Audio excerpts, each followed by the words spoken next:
Video लेकर आए हैं जिसे देखने के बाद आपका दिल भी गार्डन गार्डन हो जाएगा, क्योंकि आज हम आपको न्यूजीलैंड की उन जगहों की सैर कराने वाले हैं जहां जाने का सपना हर कोई देखता है। वैसे तो आप जानते हैं कि न्यूजीलैंड अपने मनमोहक प्राकृतिक दृश्यों, अनोखे वन्य जीव और अद्भुत संस्कृति के लिए जाना जाता है। ये दो द्वीपों से मिलकर बना है जहाँ ऊंची ऊंची चोटियों से लेकर शांत झीलें और शानदार समुद्री तट है।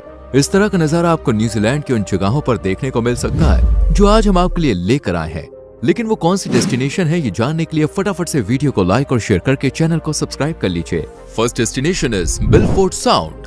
दोस्तों, अगर आप न्यूजीलैंड के सफर पर जा रहे हैं और आपने अपनी लिस्ट में फियोर्डलैंड नेशनल पार्क में स्थित मिलफोर्ड साउंड को शामिल नहीं किया है तो ये एक बड़ी भूल हो सकती है, क्योंकि न्यूजीलैंड का ये खूबसूरत द्वीप जो उत्तरी और दक्षिणी द्वीपों से मिलकर बना है आपको जीवन भर याद रहने वाला है। आप यहाँ के खूबसूरत प्राकृतिक पार्क और समुद्री रिजर्व, हरे भरे वर्षावन, शानदार पहाड़ और झरने देख सकते हैं जिनका कलकल बहता पानी आपकी आंखों को ठंडक और मन को शांति पहुंचाने के लिए काफी है। लेकिन अगर आप एक ऐसी जगह की तलाश कर रहे हैं जहां पे आप प्रकृति के साथ कुछ लम्हे गुजार सके तो इसके लिए आपको फियोर्डलैंड नेशनल पार्क में जाना होगा, जो न्यूजीलैंड के 7 आइलैंड में बसा हुआ है।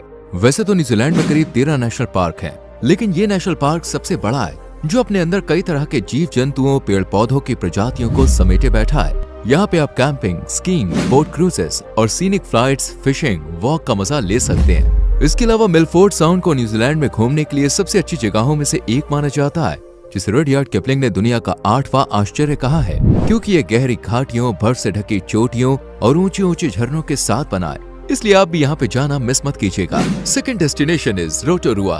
भाई अब हमारी अगली डेस्टिनेशन है रोटोरुआ, जो दुनिया का एक ऐसा जियोथर्मल रीजन है जो काफी हद तक ड्रामेटिक टोपोग्राफी लगता है, जहाँ आपको सैर सपाटे के लिए जरूर जाना चाहिए, क्योंकि यहाँ पे आपको फूटते गीजर, बुदबुदाते मिट्टी के बर्तन, धुआं उगलते भाप के वेंट और कई गर्म झरने देखने को मिलेंगे, जिनमें से कुछ नहाने के लिए है।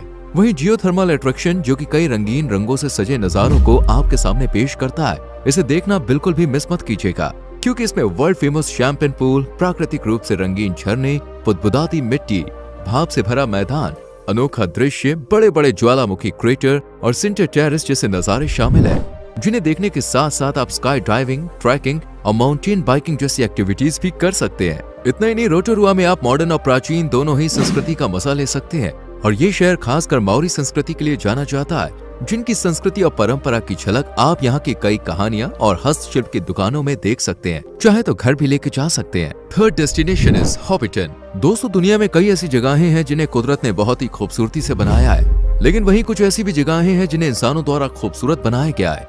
ऐसी ही एक अद्भुत कलाकृति दी हॉबिट मूवी का सेट है।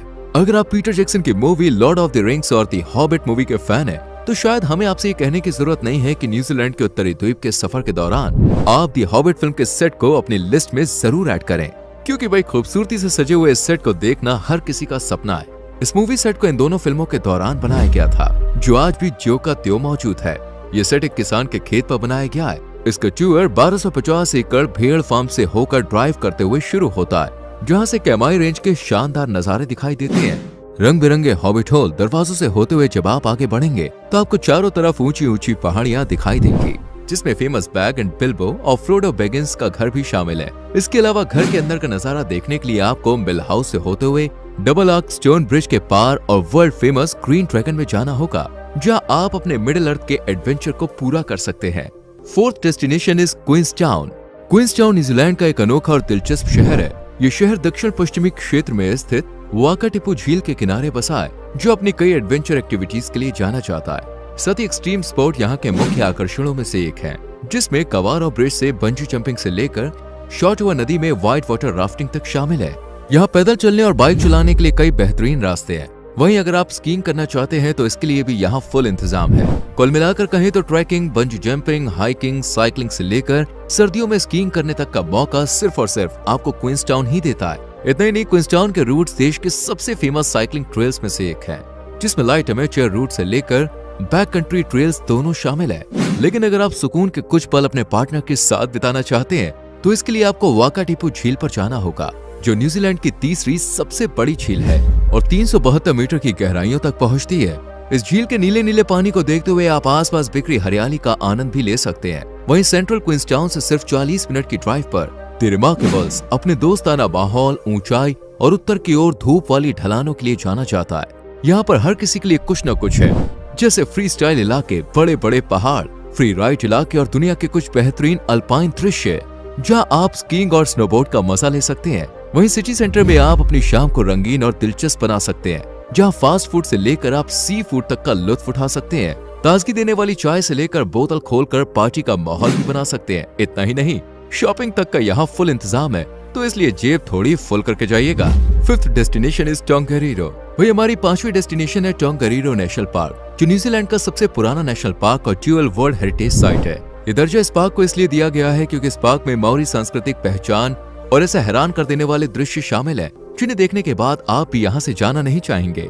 जहाँ इस पार्क में एक तरफ हरियाली और दूसरी तरफ सुंदर सुंदर नजारे हैं, वहीं टोंगारीरो नेशनल पार्क 3 पर्वतों का घर भी है।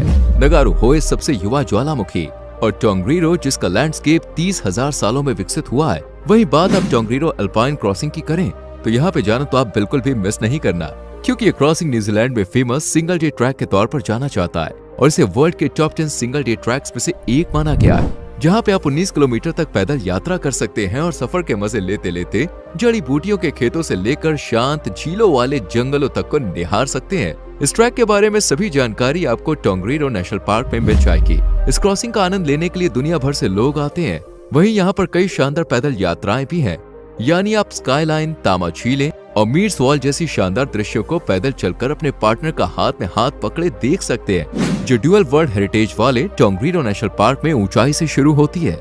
लेकिन अगर आप एडवेंचर लवर हैं और टोंगारीरो में कुछ एडवेंचर स्पॉट ढूंढ रहे हैं तो आप बिल्कुल सही जगह पे आए हैं, क्योंकि यहाँ पे आपको वो सब कुछ मिलेगा जो कहीं और नहीं। जी हाँ, टोंगारीरो नेशनल पार्क में बाइकिंग, राफ्टिंग, स्कीइंग, यहाँ तक कि आप हाइकिंग का भी लुत्फ उठा सकते हैं।